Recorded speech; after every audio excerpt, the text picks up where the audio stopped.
The Miami Dolphins landed their biggest free agent of the offseason thus far with cornerback Kendall Fuller. We look at his resume here today, plus the details of the Terron Armstead contract are in. We got it all covered here on Locked On Dolphins.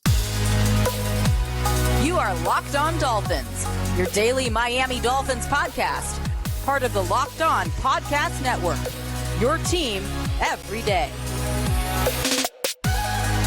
All right, Miami, welcome to another episode of Locked On Dolphins. It is your team every day here on the Locked On Network. I am your host, Kyle Krabs, a lifelong Miami Dolphins fan, host of Locked On Dolphins, co-host of Locked On NFL Scouting. You can find our shows on YouTube or wherever you listen to your favorite podcast. Tip of the cap to our everydayers, because it is your team every day. We don't just say it, we live it here on the Locked On Network. Today's episode of Locked On Dolphins is brought to you by FanDuel. Make every moment more. Right now, new customers get $200 in bonus bets with any winning $5 bet. That's $200 if your bet wins. Visit FanDuel.com/LockedOn to get started. The Dolphins have gotten started with reshaping this roster a little bit. Obviously, the first day of the legal tampering period saw some Dolphins players in high demand leave and some spending come with players at different positions. And now you're starting to see the full breadth of the Dolphins free agency plan and strategy take place. Kendall Fuller yesterday was the big domino that dropped. He's agreed to terms on a deal that will keep him in Miami for the next 2 seasons. And that is a shift from what Miami had, obviously, with Xavien Howard. We're going to talk about Kendall Fuller, his contract, which is worth up to $16.5 million in reported value. His resume as a player, his background, we're going to contrast him to Xavien Howard. And then at the end of the show, we finally got the details of the Terron Armstead contract. That restructure is determined. We're going to look at that at the end of today's show. But Kendall Fuller, I think the thing that's most notable for Kendall Fuller is his evolution as a player. When Fuller first came into the league, Kendall Fuller was much more prominent as a slot/nickel type defender. But the last 2 seasons in Washington, he has been an outside corner. I won't say exclusively, but at a much higher rate than what he previously was. And Fuller came to Kansas City in the came to Washington, then went to Kansas City in 2018, spent 2 years in Kansas City, comes back to Washington, and he's been one of the more consistent performing corners throughout this second tenure in Washington through the prime of his career in his mid-20s. So Fuller, he's not the biggest. He's 5'11". He's not the heaviest of hitting. He's about 200 pounds. He's entering into his age 29 season in 2024, which is important to note for Miami when we contrast the profile of him versus Xavien Howard. But Fuller's somebody who Next Gen Stats charted him as providing tight windows on almost 50% of his targets, which is a significantly higher number than what Miami posted last year. And it felt like Miami struggled at times, whether it was instincts or foot speed or whatever else it may be, penalties, when they tried to trigger from space to close and attack the catch point, it either didn't happen or it happened with a penalty. And for Kendall Fuller, two of his biggest strengths are his instincts and his transitional quickness. That's kind of been where his slot background comes into play. For Kendall Fuller, with his strengths and weaknesses as a player, is the foot speed and the transitional quickness. He's used to not playing on the body of receivers. Now, in main coverage, he's pretty sticky. He could still move at a pretty high level, even though he is entering into his age 29 season. So for me, to make this financial commitment of 2 years, potentially $8.25 million per season as the max value of the contract, it's an economically friendly offer. There's no question. But it's still a meaningful investment when you consider it's in the ballpark on an average per year basis of what Shaq Barrett got on the 1 year deal, worth up to $9 million. It's worth about what the investment in Jordan Brooks is on an annual basis. This is one of the marquee free agents that Miami's free agent class is going to be able to afford. And say what you will about Miami's positioning this offseason coming into it, they've spent more this offseason in free agency than they did last offseason in free agency, where I think the highest dollar amount and total value of contract for a free agent contract that they gave out was Mike White. Well, they've been fairly active. So again, it's not that they were in a position to not be able to afford to allocate talent for the roster, but it's what kinds of contracts are you giving out for the overall health and outlook of the team.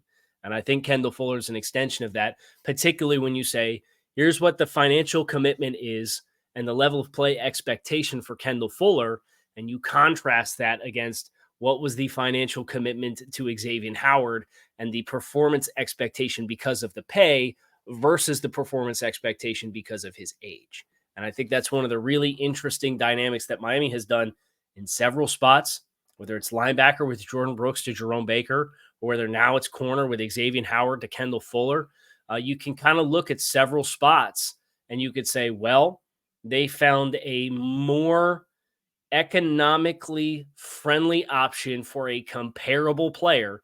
And that's what I would describe him as, because it's not a 1-for-1. You're not swapping in Xavien Howard and getting Xavien Howard. You're not swapping in Jordan Brooks and getting, or swapping out Jerome Baker and getting Jerome Baker. But I would say when I did the free agency assessment, I watched over 200 free agents and I put them on a board, just like you would a draft board. And I put the Dolphins players, their incumbents and their expiring contracts up there, with the intent being I want to illustrate where the Dolphins talent is that's under contract, where the Dolphins outgoing talent is, and what the talent available around the league looks like. Jordan Brooks was in the same tier as Jerome Baker. Kendall Fuller was in the same tier as Xavien Howard. So that's the strategy that you're seeing unfold for Miami, is these transitions into comparable talent, but more economic friendly talent. And we'll get into just how the talent measures against the incumbent that was in Xavien Howard next here on this episode of Locked On Dolphins. Stick with us. Did you know that even if you have a 401k for retirement, you can still have an IRA? Robinhood is the only IRA that gives you a 3% boost on every dollar you contribute when you subscribe to Robinhood Gold. But get this, now through April 30th, Robinhood is even boosting every single dollar you transfer in from other retirement accounts with a 3% match. That's right, no cap on that 3% match. Robinhood Gold gets you the most for your retirement thanks to their IRA with a 3% match. This offer is good through April 30th. Get started at Robinhood.com/boost. Subscription fees apply. And now for some legal info. This claim is as of Q1 2024, validated by Radius Global Market Research. Investing includes risk, including loss. Limitations apply to IRAs and 401ks. 3% match on Robinhood Gold is for 1 year from the date of the first 3% match. You must keep Robinhood IRA for 5 years. The 3% matching on transfers is subject to specific terms and conditions. Robinhood IRA is available to U.S. customers in good standing, and Robinhood Financial LLC, member SIPC, is a registered broker-dealer. I pulled the numbers so that you don't have to. And I've obviously watched plenty of Xavien Howard on tape. And in doing preparations for free agency, I also watched free agency tape and all 22 tape on Kendall Fuller. I don't think there's any question Xavien Howard's ball hawking skills are the biggest discrepancy between the two talents. Howard's ability to get his hands on the football is one of the rarer qualities for all DBs across the league. He's one of the best ball hawkers, and that's a testament that's evident by the amount of ball production that Xavien Howard leaves the Dolphins with, in being top 5 in career interceptions as a member of the franchise and 29 interceptions since 2016. Right? It's 13 more than Kendall Fuller, almost twice as many as Kendall Fuller, and they came into the league in the same year, 2016. So that stands out a little bit. But when you hold them up side by side, Xavien Howard's coming into his age 31 season in 2024. Kendall Fuller's coming into his age 29 season in 2024. Howard was on the books for a $25.9 million cap hit. Could they've restructured it? Yes. It seemed a little messy. They opted to post-June 1st waive him. That is official. They designated that cut as post-June 1st. They will carry, after June 1st, a $7.4 million dead cap hit for Xavien Howard. Fuller's contract on the new deal, worth up to $16.5 million, is at most $8.25 million. So it's a third of the financial commitment to what Xavien Howard would have been for age 29 season versus age 31 season. And 30 is kind of that mystery bump in the road for a lot of corners. And obviously with Xavien Howard having the foot sprain and missing the end of the year, it's just a little bit more of a red mark on his resume in that regard. From a total snaps perspective, I thought this was impressive. Kendall Fuller has played in over 1,000 snaps defensively in each of the last 3 seasons. 1,020 this past year, 1,030 the year before that, 1,004 in 2021. 2020 saw him play 893 snaps, and then an injury in 2019 led him to play 498 snaps. Xavien Howard, over that same stretch of time, has played 743 snaps this past year, so about 260 less. 973 in 2022, so about 70 less, 60 less. He actually played 22 more snaps in 2021, excuse me. He played 936 snaps, which is about 40 more than Kendall Fuller in 2020, which was Xavien Howard's would-be Defensive Player of the Year performance season. And then he also suffered an injury in 2019 and played 170 less snaps than Kendall Fuller, 322. So over the last 5-year sample size, Fuller's consistently been on the field more than Xavien Howard. I try not to look at raw yardage because there's a lot that goes into raw yardage. And it's, after catch, did you miss a tackle? Did the safety miss the tackle and kind of hanging out to dry? So I look at yards per target. And so it's an efficiency of how many yards are you conceding per time you are targeted on average across the course of a season. So I'll go year by year and compare. In 2023, Kendall Fuller conceded 10 yards per target in 2023. Xavien Howard in that same 2023 season conceded 11.4 yards per target. That is 1.4 yards more per target than Kendall Fuller. In 2022, Kendall Fuller saw a 50% boost in his yardage conceded. He allowed 15.1 yards per target in 2022. Xavien Howard in 2022, however, conceded 15.3, so 0.2 higher than Kendall Fuller. In 2021, Kendall Fuller conceded 9.4 yards per target. Xavien Howard, 14.9. Kendall Fuller in 2020 conceded 12 yards per target. Xavien Howard conceded 14.8. And Kendall Fuller in 2019 conceded 11.4 yards per target versus 13.7 for Xavien Howard. So Kendall Fuller has conceded less yards per target on each of the last 5 seasons worth of play between the two players. Ball production is where Xavien Howard gets his advantage. He had 9 total passes defensed in 2023 versus 7 for Kendall Fuller, although Fuller did have 2 interceptions versus 1 for Xavien Howard. Xavien Howard had 12 passes defensed with 1 interception among those 12 in 2022. Kendall Fuller had 10, so 2 less, but he also had 3 interceptions versus 1 for Xavien Howard. In 2021, Xavien Howard had 12 passes defensed with 5 interceptions. Kendall Fuller had more passes defensed, 15, but had 4 less interceptions, just 1 on that season in 2021. 2020, of course, Xavien Howard's ball production that season was legendary. He had 10 interceptions, 20 passes defense total. Kendall Fuller had 4 interceptions in that season, so 6 less, and he had 8 total passes defense less with 12. And then in 2019, the year that both players suffered injuries, missed more than half the season, Fuller had 1 pass defensed. Howard had 4 passes defensed with 1 interception. Total touchdowns. This is another one of those ones where coverage assignments for different resources give you different numbers. I use Pro Football Focuses. I did not include player grades here, however.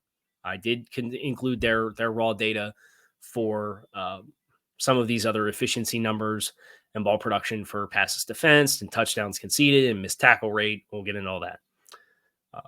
Xavien Howard undoubtedly had a better season this past season as far as touchdowns conceded against him, 2 versus 6 for Kendall Fuller, according to Pro Football Focus. But the next 2 seasons prior to that, in 2022 and 2021, Howard conceded 6 and 7 touchdowns, and Fuller conceded 4 and 3 respective touchdowns. In 2020, Howard, in his legendary season, conceded 4 touchdowns that year. Fuller conceded 5, and both conceded 3 touchdowns in 2019. So across the last 5 seasons, Xavien Howard has conceded 22 touchdowns. Kendall Fuller has conceded 21 touchdowns. Tackling. I think this is an important one, particularly for Xavien Howard and the way his season went last year. Teams found some ways to get Xavien Howard involved in the run fit with closed formations and motions, and I thought that was where he really struggled the most, especially in contrast to like Eli Apple was a better performer in that regard. Obviously, Jalen Ramsey was a better performer in that regard. Kendall Fuller, over the last 5 years, has never had a missed tackle rate of 9% or higher. He's had 3 of those 5 seasons where he was under 8% missed tackle rate. Last year was 5.1. For context, is that good or not? Here's Xavien Howard's missed tackle rate over the last 5 seasons. 14.3, 15.7, 12.7, 10, and 15.8. So Howard's averaging about 14% missed tackle rate over the last 5 seasons. Fuller's about half of that. 5.1, 7.3, 8.1, 8.8, and 5.9. Better tackling. Penalties was another area that really stood out to me. It felt like over the last 2 years specifically, Xavien Howard had some painful penalties that came at inopportune times that extended possessions for opposing teams. So I'll just read you the last 5 years worth of penalties for both players. Howard, 7, 7, 6, 8, 5. So 7 in each of the last 2 seasons. And that does not include 2 penalties this year that were declined against Xavien Howard and 1 penalty in 2022 that was declined against Xavien Howard. Kendall Fuller, the last 5 seasons, 2 penalties, so 5 less than Xavien Howard, 3 penalties, 4 less than Xavien Howard, 1 penalty, 5 less than Xavien Howard, 4, which is 4 less than Xavien Howard, and 3, which is 2 less than Xavien Howard. Better tackler, less penalties, fewer yards per target allowed, but less ball production. So there's like the give and the take, the boom or the bust as far as what Xavien Howard brings. The last one that I have is the versatility of the player. If you had to guess, how many snaps did Xavien Howard take in the slot last season? We know Vic didn't play matchups. 3. Out of 743 overall snaps for Xavien Howard last season, he played 3 in the slot.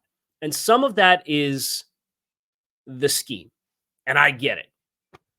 But you also look at 63 in 2022, 98 in 2021, 104 in 2020, and then 31 out of 322 snaps, so about 10% of his snaps in 2019. Never played more than 104.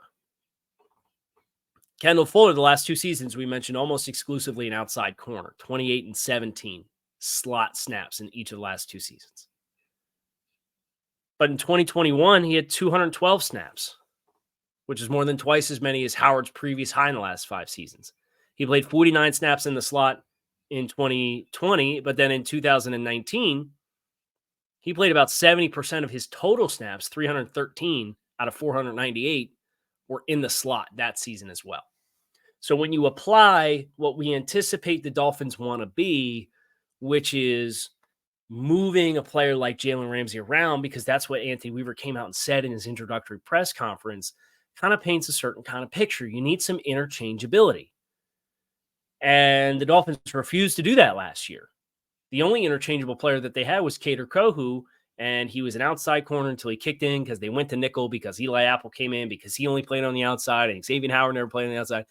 So very different ideology. And to have a player who's more comfortable playing inside, who tackles better and is penalized less and gives up fewer yardage for target, who's 2 years younger and a third of the cost. I like the move a lot, guys. I'm going to be honest. I really do. Not everybody will. And there's some memories that are attached to Xavien Howard that I get, that people, that's hard to forget what Xavien Howard was for the Dolphins. But if you remove the emotional attachment and you just objectively look at this is where these two players are at. I think that's where the needle really moves for me, is this being maybe a parallel move for Miami from a raw talent perspective. But when you look at all the ancillary elements that are applied to it, you're in a healthier position because of a parallel move. And they've done that several times in several places this offseason, which I applaud them for. This is certainly not materializing the way that I would have had the offseason begged. I tried to be aggressive for cost of players. They found some really good values, and they've done some internal work of their own, including Terron Armstead. That is next here on this episode of Locked On Dolphins. Stick with us.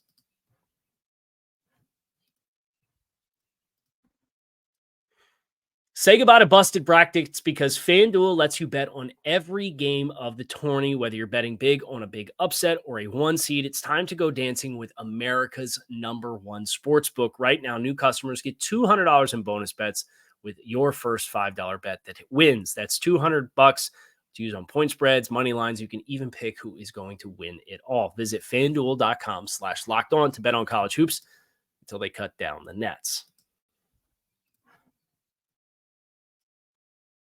So I made a public plea yesterday, and it seems the football gods heard my cry, because we got the Terron Armstead contract and the details of the Terron Armstead contract.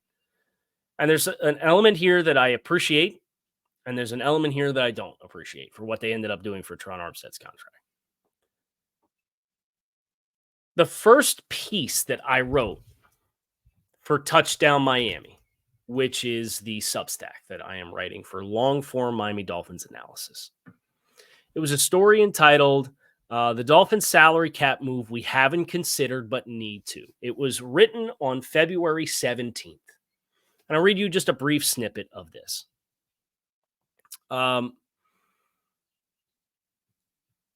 It's important to outline because in this story, it suggests that there was a pathway for Miami to restructure Terron Armstead's contract. They ultimately did end up doing that. Now, there was a concession that they made, and there was a concession that Terron Armstead made that was not involved in this story. But the story, the snippet, if Terron Armstead does not opt for retirement in 2024, the Dolphins would benefit greatly, I might add, from restructuring his contract once again this upcoming season and adding a void year to the end of the contract. They added 2 void years in reality to the end of the contract. So it kind of prescient a little bit. Is that the right word? I'm sure I'm going to get yelled at for that. For the ramifications of extending and restructuring Terron Armstead, they took $10 million in guaranteed salary. They left him with a minimum salary of $1.2 million this season as week-to-week game checks. They took the rest of it and they put it into a signing bonus. And they prorated the signing bonus out across 5 seasons worth of salary caps. The challenge with that is Terron Armstead's only under contract to play with the team for 3 more seasons. 2024, 2025, 2026. They put 2 void years on the back end of it to save an additional, effectively, $2.9 million in cap space is what they were able to additionally kick out beyond what the 3 years would have allowed. His cap charge goes from 20.7 or 20.8 to 10.5. They did not adjust his 2025 or 2026 salaries, which I think is important to note here. Terron Armstead took a $4.25 million pay cut in exchange for this restructured contract, which included a higher percentage of guaranteed salary. Although his full salary was going to guarantee this season. Terron gets a $500,000 boost in per game bonus. He was under contract for $1 million annually, that he would get the prorated amount of whatever he was in line to receive, was the percentage of games that he played. So if he played in 60% of the games, he'd get 60% of $1 million. That has gone up by $500,000 this year. So they put an extra $500K into just this year's bonuses. And they did not adjust his pay for 2025 and 2026.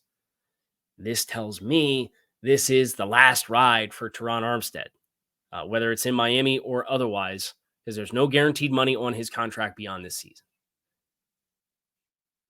But because you put void years on the back end of the deal, you bought yourself a few million more in cap space for 2024, which I suppose is 6 in one hand and half dozen in the other. Because as I'm sitting here and I'm processing this in real time, whether they restructured the contract or not for void years, if they move on from Terron Armstead, the only thing that would be different, the raw cap hit would be the same. It would just be how much of it you take in 2025 if you post June 1st transacted him as either a cut or a retirement. So it's interesting. This is the ramifications remind me of this. He's going to play this season. He's going to be on the books for $10.5 million in salary cap. They gave him an extra $500,000 in stipulated money for available games played in exchange for the $4.25 million pay cut. But then in 2025, you can cut Terron Armstead post June 1st. And if he retires, it counts as a cut all the same. There's no guaranteed salary. And he would take a $7.8 million dead cap hit in for a total savings of $14.3 million in salary cap in the same way that Xavien Howard is being conducted now. So just like Howard, you'd carry almost $8 million in dead cap and get $14.3 million in extra space. You would then in turn take that extra $14.3 million and you would have that as a 2026 dead cap hit. And that 14.3 versus the currently scheduled 22 million saves in 2026, you save $7.8 million against your currently scheduled cap hit. So you save $10 million this year. Then you post June 1st cut or transact him as a retirement. And then you'd save 14.3 for what you're currently committed to in 2025. And you'd save 7.8 in 2026. It's a lot of numbers. I'm a geek for this stuff. A lot of people aren't. So my condolences if your eyes have glazed over here as you've processed this. But I'm sitting down here. I was ready to go to record the podcast. The news, the details came out. I said, okay, this has to be segment 3. So I'm really just processing this in real time. But I can't help but chuckle. The very first article on Touchdown Miami restructured Terron Armstead with a void year on the end of the deal. The Dolphins actually did it. They actually did it. That is going to do it for us here on this episode of Locked On Dolphins. It's your team every day. Hope you guys enjoyed the show. You can find us on YouTube or wherever you listen to your favorite podcasts. Make it a great rest of your day. Enjoy the weekend. We're out of here. Be back to talk more Dolphins soon.